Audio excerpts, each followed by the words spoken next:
আগের এপিসোডের মধ্যে আমরা দেখেছিলাম যে ইউহাও ব্রুসিলভার গাছ খুঁজে পেয়েছিল আর বলেছিল আমরা এতদিনে তাকে অনেক খুঁজেছি, কিন্তু সে সানমুন রাজ্যে আছে আর এখান থেকে কাছে কোনো জায়গায় আছে। তখন তাঙ্গটং জিজ্ঞেস করে এখানে কোথায় আছে আর তাকে খুঁজবে কিভাবে। তখন ইউহাও বলে দাঁড়াও। তখন সে তার পিছুয়াল পাওয়ার চতুর্দিকে ছড়িয়ে দেয় আর সেখানে গাছপালাকে জিজ্ঞেস করে তোমাদের মধ্যে কি কেউ ব্রুসিলভা গাছ কোথায় আছে জানো? তখন তারা কিছু বলে না। তখনই সেখানে একটা ফুল বলে আমি জানি। তখন ইউহাওয়া টাঙ্গুটং ওই ফুলের কাছে যায়। তখন টাঙ্গুটং বলে এটা তো ওই ফুল যাকে আমরা 10 বছর পূর্বে দেখেছিলাম। তখন ওই ফুল বলে তোমরা যদি ব্রুসিলভা গাছের পাওয়ার ফিল করো আর তার যে লত আছে তা পেয়ে যাও, তাহলে তোমরা ওইগুলা ফলো করে তার কাছে যেতে পারবে। তখন ইউহাও টাঙ্গুটংকে বলে এখন আমাদের মিশনটা সাকসেসফুল হই, তারপরে আমরা ব্রুসিলভা গাছ রাজার কাছে যাব আর তাকে তানিয়া মাস্টারকে ঠিক করার জন্য রাজি করাবো। তখনই সেখানে আবহাওয়া চেঞ্জ হতে থাকে। এটা দেখে ইউহাওয়া টাঙ্গুটং এক জায়গায় গিয়ে লুকায় আর বলে শত্রুরা এখানে এসে পড়েছে আর তাদের কাছে হাই লেভেলের সব কিছু আছে আর তারা 300-র মতো সৈনিক ছিল আর তারা অনেক পাওয়ারফুল ছিল। তখন টাঙ্গুটং ইউহাওকে বলে তারা এখানে মাত্র 2 ঘন্টায় পৌঁছে গিয়েছে আর যার মানে হচ্ছে তাদের মিন্ডু শহরে পৌঁছাতে 2 ঘন্টা সময় লাগবে। তখন ইউহাও বলে এই 2 ঘন্টায় আমাদের মিশন শেষ করতে হবে। তখন তারা সেখান থেকে মিন্ডু শহরে চলে যায় আর সেখানে ইউহাও আইস ওয়ার গড পোশাক পরে ফেলে আর সেখানে সবচেয়ে উঁচু জায়গায় গিয়ে দাঁড়ায়। আর তার দাঁড়ানোর স্টাইল দেখে একটা মুভির কথা মনে পড়েছে, তাই এটা কোন মুভি তোমরা জানলে কমেন্টে বলে যাও। তখন আমাদেরকে কিছুক্ষণ আগের মিটিং দেখানো হয় যেখানে ইউহাও বলেছিল তাদের কাছে 2 ঘন্টার মতো সময় থাকবে আর এই 2 ঘন্টায় ওই জায়গা পুরোটা ধ্বংস করতে হবে আর আমাদের হাতে 10 মিনিট সময় আছে, 10 মিনিট পরেই সব শুরু করে দিব। তখন নান কিউ কিউ বলে ইউহাও তোমার মনে হচ্ছে না যে তুমি অনেক তাড়াতাড়ি করে ফেলতেছ? সেখানে সাধারণ মানুষের কথা কি হবে? তখন ইউহাও বলে এতটুকু সময় আমাদের হাতে আছে আর এটা ওয়ার, এখানে সবাই ফাইট করে। তুমি যদি একটা দেশে থাকো আর ওই দেশে সবাই মিলে তোমার উপরে অ্যাটাক করে তাহলে কি হবে তোমার? এখানেও সেম, এখানে সবাই সৈনিক, কোনো সাধারণ লোক নেই। তারা নিজেদের পরিবারকেও কষ্ট দিতে ছাড়ে না আর তাদেরকে মারলেই তারা আপনজন হারানোর কষ্ট বুঝবে। তাই এতে কোনো দোষের কথা নয়, তারা সবাই সৈনিক। তখন কাইতো বলে তারা এক একটা রাক্ষস, তাদেরকে মরতেই হবে। তখন ইউহাও বলে আমাদের কাছে টাইম নেই, তাড়াতাড়ি করো সবাই, 2 ঘন্টায় পুরো শহরকে ধ্বংস করে দিব। তখন বর্তমানে ইউহাওকে দেখানো হয় আর তার হাতে একটা ছোট টাইম বোমা ছিল। ছোট হলে কি হবে তার দামাকা দেখুন। তখন ইউহাও ওইটা গিয়ে স্যাটেলাইট টুলের মধ্যে লাগিয়ে দেয় আর 10 মিনিট শেষ হতেই সব স্যাটেলাইট টুল ব্রাস্ট হতে থাকে আর তা এক একটা এমনভাবে মাটিতে পড়ছিল দেখে মনে হচ্ছিল আগুনের গোলা পড়তেছে। যে টুল বানানো হয়েছে তাদেরকে প্রোটেক্ট করার জন্য আর আজকে সেই টুল তাদের ধ্বংসের কারণ হচ্ছে। ওই টুলগুলা নিচে পড়ে সেখানেও ব্রাস্ট হতে থাকে আর এইগুলা দূর থেকে ইউহাও আর বাকিরা দেখতে থাকে। তখন এই শুটিয়ান রেন বাইরে আসে আর রেগে বলে ব্রাস্টার্ড, তোদেরকে আমি ছাড়বো না। তখন সে ডিফেন্স দেওয়াল অ্যাক্টিভেট করে ফেলে। তখন ইউহাও তার আর্টসোডিং বের করে আর মারমেড ডু স্পিরিট ব্যবহার করে আন্ডার দুনিয়ার গেট খুলে। কিন্তু তখনই সে অবাক হয়ে যায় আর বলে আগে আমি আমার পুরো পাওয়ার দিয়ে এত গেট খুলতে পারি নাই, কিন্তু এখন মারমেড রিয়ার সাহায্যে 18টা গেট খুলে ফেলেছে, তাও তার পাওয়ার একটুও কমেনি। তখন রিয়া বলে মাস্টার গেটের দায়িত্ব আমাকে দেন, আমি কন্ট্রোল করতেছি, বাকিটা আপনি দেখেন। তখন ইউহাও তার সোল ইঞ্জিনিয়ারিং গ্রুপকে অ্যাটাক করার জন্য আদেশ করে। তখন তারা বের হয়ে সাথে সাথে অ্যাটাক করে দেয় আর তাদের অ্যাটাক এত পাওয়ারফুল হয় যে সেখানে বড় বড় বিল্ডিং ভাঙতে থাকে। এটা দেখে সৈনিকরা সেফ জায়গায় যাওয়ার জন্য গেট পর্যন্ত ডিফেন্স দেওয়াল অ্যাক্টিভেট করে ফেলে আর সেখানে সৈনিকরা শুটিয়ান রেনকে সেফটি করে নিয়ে যেতে থাকে। এটা দেখে ইউহাও কাইতো থেকে একটা জিনিস নেয় আর বলে সময় হয়ে এসেছে এটা ব্যবহার করার। এটা বলে সে উপরে চলে যায়। তখন শুটিয়ান রেন একদিকে তাকিয়ে বলে এটা কি সে আমি যা ভাবছি? অন্যদিকে কাইতো বলে এটা আমাদের তানসেটের সোল ইঞ্জিনিয়ারিং এর এখন পর্যন্ত বানানো সবচাইতে শক্তিশালী হাতিয়ার। তখন ইউহাও ওই কামান অ্যাক্টিভেট করে আর বলে শুটিয়ান রেন একবার আমাদের কামানের পাওয়ারটা দেখো। আর তখনই ওই কামান থেকে এক অ্যাটাক যায় আর ওই অ্যাটাক ডিফেন্স দেওয়াল পাস করে ঢুকে সুজা শুটিয়ান রেনের দিকে যেতে থাকে। আর তখনই তাদের ক্লাস 9-এর যে ডিফেন্সিভ আর্মার সোল টুল ছিল তা অ্যাক্টিভেট হয়ে যায় আর শুটিয়ান রেনের শরীরে ওই আর্মার অ্যাক্টিভেট হয়ে যায়। তখন ওই অ্যাটাক সেখানে গিয়ে লাগে আর সেখানে যতগুলা সৈনিক ছিল তারা সবাই মরে যায় আর শুটিয়ান রেন এটার পাওয়ারে দূরে গিয়ে এক দেওয়ালে বাড়ি খায় আর দুর্বল হয়ে যায়। আর তার চোখটা দেখার মতো ছিল। তখন সে চিল্লিয়ে বলে, তাড়াতাড়ি ডিফেন্স দেওয়ালের পাওয়ার হাই লেভেলের করে দাও।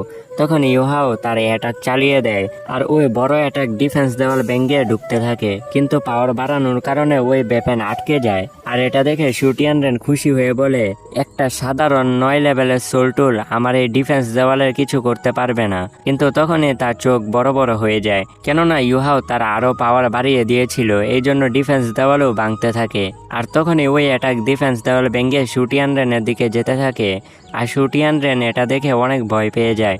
তখনই সে একটা তার সামনে পাওয়ারফুল ডিফেন্স দেওয়াল অ্যাক্টিভেট করে আর ওই অ্যাটাক এসে সোজা সেখানে লাগে।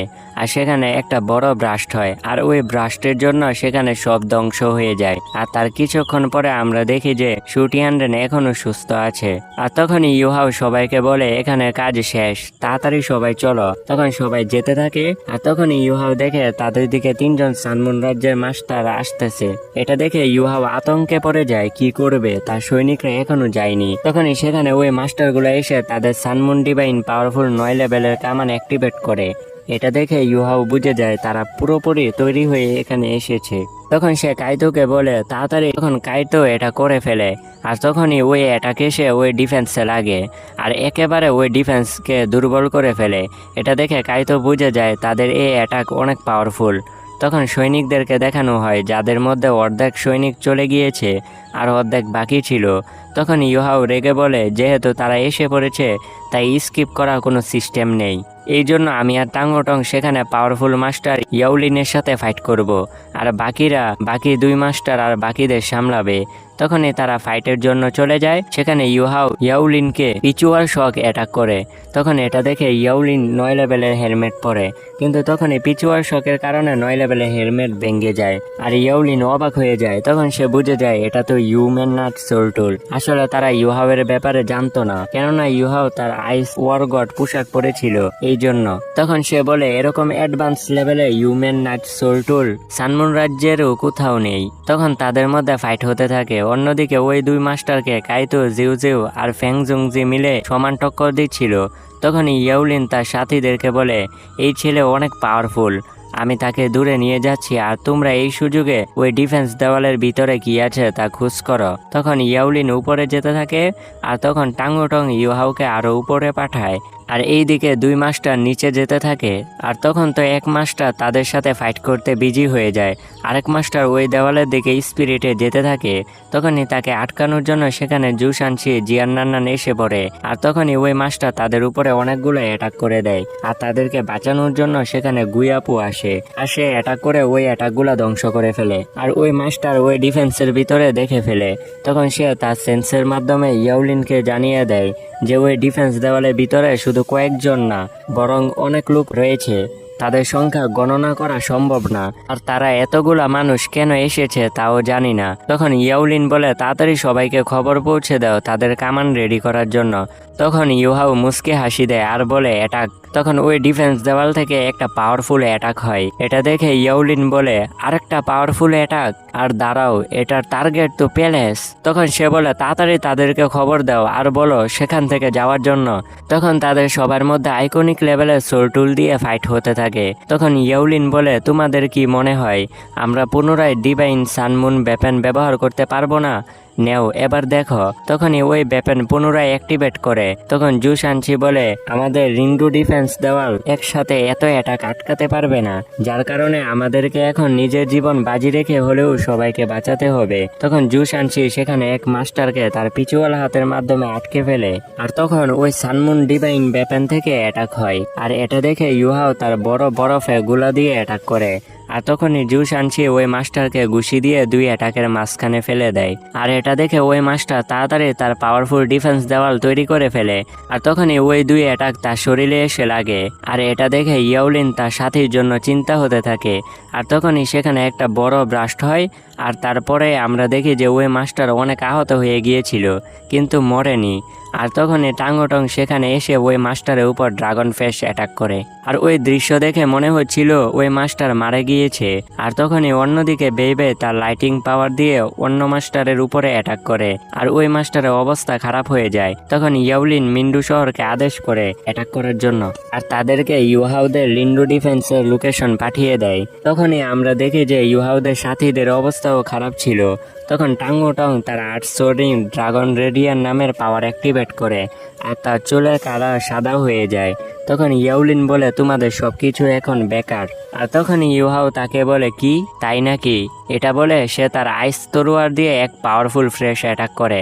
আর ওই অ্যাটাক এত পাওয়ারফুল ছিল যে তা গিয়ে ইয়াওলিনের শরীরে লাগে আর তাকে পিছনে নিয়ে যেতে থাকে। তখন অন্য যে মাস্টার ছিল সেও নিচে থেকে এটা দেখে ডিফেন্স দেওয়াল তৈরি করে ফেলে, কিন্তু ইউহাওয়ের অ্যাটাকের সামনে তাদের কিছু টিকতে পারে না। আর তারা অনেক আহত আর দুর্বল হয়ে যায়। তখন ইয়াওলিন চিল্লিয়ে বলে সবাই তাড়াতাড়ি এখান থেকে চলো, এই ছেলে কোনো মানুষ না, সে পাগল হয়ে গিয়েছে, তাড়াতাড়ি পালাও। তখন ইউহাও তাদের পিছনে যাওয়ার জন্য রেডি হয়, কিন্তু তখনই সে দেখে সানমুন রাজ্যে অনেক মিসাইল তাদের দিকে আসতেছে। এটা দেখে সে চিল্লিয়ে বলে যত ইউনাইট সৈনিক আছে সবাই তাড়াতাড়ি এখানে আসো। তখন সবাই তৎক্ষণাৎ সেখানে এসে পড়ে। আর তখন ইউহাও একটা কামান ধরে বলে সবাই আমার কামানের লোকেশনকে ফলো করো। তখন সবাই কামান চালানোর জন্য রেডি হয়ে যায় আর ইউহাওয়ের কথা মতো তার লোকেশনকে ফলো করে। তখন ইউহাও তার কামান নিয়ে উপরের দিকে যেতে থাকে আর বাকি যারা পাওয়ারফুল কামান ছিল তারাও উপরে উঠতে থাকে। তখন সব সৈনিকরা তাদের কামানের সাথে শেয়ার করে আর ইউহাওকে ফলো করে। তখনই তাদের অ্যাটাক গিয়ে সেখানে লাগে আর সেখানে একটা বড় ব্রাস্ট হয়। আর ওই ব্রাস্টের ভিতর থেকে ইউহাও বেরিয়ে আসে আর বলে শুটিয়ান রেন, আজকে যা হয়েছে তা শুধু আমার ইচ্ছে ছিল, পরের বার যখন আসবো তখন তোমাকে ছাড়বো না। তখন ইউহাওদের বাকি সাথী আর সৈনিকরা মিন্ডু শহরের অবস্থা দেখে হতবাক হয়ে যায়। তারা বুঝতে পারেনি যে তারা এত বড় কিছু করবে, পুরো মিন্ডু শহরকে তারা আগুনের সাগর বানিয়ে দিয়েছে। তখন ইউহাও সবাইকে বলে এখান থেকে যাওয়ার জন্য, এখানে কাজ শেষ, কিন্তু তাদের আরেকটা কাজ আছে আর তা করে এখান থেকে যাবে আর আমরা মিন্ডু শহরকে পুনরায় দেখি। তো গাইস, মিন্ডু শহরকে নিয়ে কমেন্টে কিছু বলেন। তো দেখা হবে পরের পার্টে। তো ততদিন আপনারা সুস্থ থাকুন আর ভালো থাকুন। Thanks for watching.